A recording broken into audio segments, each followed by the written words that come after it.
ನಮ್ಮ ರೈತ ಬಾಂಧವರ ಬಗ್ಗೆ ಎಲ್ಲರಿಗೂ ನಮಸ್ಕಾರ. ಈಗಾಗಲೇ ಹೇಳ್ದಂಗೆ ಇದೊಂದು ಹೋರಾಟ ಎದ್ರ ಸಲುವಾಗಿ ನೀವೆಲ್ಲ ಬಂದಿದ್ದೀರಿ ಅಂತಂದ್ರ ಈ ಒಂದು ನಮ್ಮ ಬೈಲಹೊಂಗಲ್ ಇರ್ಬೋದು ಸವದತ್ತಿ ಭಾಗದೊಳಗ ಬೆಳೆಯುವ ಸೋಯಾಬೀನ್ ಮತ್ತು ಹೆಸರು ಹತ್ತಿ ಅಂದ್ರೆ ಬಹಳ ಕಡಿಮೆ ಬೆಳಿತೀವಿ.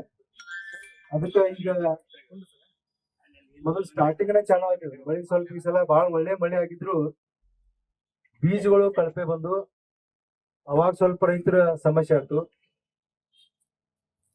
ಬಿತ್ತಿದ ಮ್ಯಾಗ ಕೆಲವೊಂದಷ್ಟು ಮಂದಿ ಕಳಪೆ ಔಷಧ ಹೊಡೆದ ಕೂಡಲೇ ಸಾಕಷ್ಟು ಕೀಡುಗಳು ಬಂದು ಹಂಗ ಹಾಳಾದು. ಬಹಳ ಜನರದ್ದು ಸಾಕಷ್ಟು ಬೆಳಿ ಬಂದದ ಅದ ಕಾಯ ಆಗತ್ತಿಲ್ಲ ಅದ್ರೊಳಗೆ.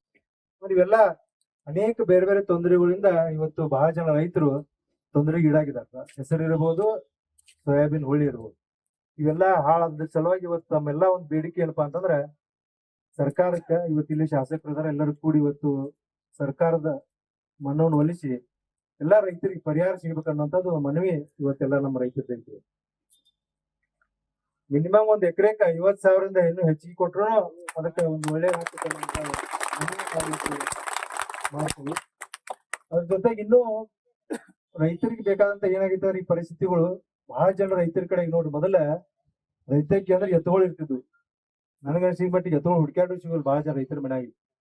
ಅದಕ್ಕೀಗ ಟ್ರಾಕ್ಟರ್ಗಳು ತಗೊಳ್ತಾರೆ ಬಹಳ ಜನ, ಸಣ್ಣ ಸಣ್ಣ ಟ್ರಾಕ್ಟರ್ಗಳು ತಗೊಂಡು ಅದಕ್ಕೆ ಇಂಪ್ಲಿಮೆಂಟ್ಸ್ ಸರಿಯಾದ ವ್ಯವಸ್ಥಿತವಾಗಿ ಸಿಗಲ್ಲ, ಸಾಕಷ್ಟು ತುಟ್ಟಾಗತ್ತವ. ಅದಕ್ಕೆ ಅವನು ಸರ್ಕಾರದಿಂದ ಸಬ್ಸಿಡಿ ರೇಟ್ ಒಳಗ ಹೆಚ್ಚು ರೈತರಿಗೆ ಅವ್ನು ಕೊಡುವಂತ ವ್ಯವಸ್ಥೆ ಆಗ್ಬೇಕು ಅನ್ನುವಂತವನು ಇದಕ್ಕಿಂತ ಹೆಚ್ಚಿಗೆ ನಾವು ಮಾತಾಡೋದಿಲ್ಲ. ಇವತ್ತು ಅದನ್ನ ಮನವಿಯನ್ನು ಇವತ್ತು ಶಾಸಕರ ಮುಖಾಂತರ ಮತ್ತು ನಮ್ಮ ಆಫೀಸರ್ ಮುಖಾಂತರ ಸರ್ಕಾರಕ್ಕೆ ತಿಳಿಸ್ಪಡಿಬೇಕಂತ ಹೇಳಿ ನಾವು ಕೇಳ್ಕೊತೀವಿ. ಅದಕ್ಕೆ ತಾವೆಲ್ಲರೂ ಇದಕ್ಕೆ ಒಪ್ಪಿಗೆ ತಿಳ್ಕೊತೀನಿ. ತಾವೆಲ್ಲರೂ ಧನ್ಯವಾದಗಳು. ನಮಸ್ಕಾರ.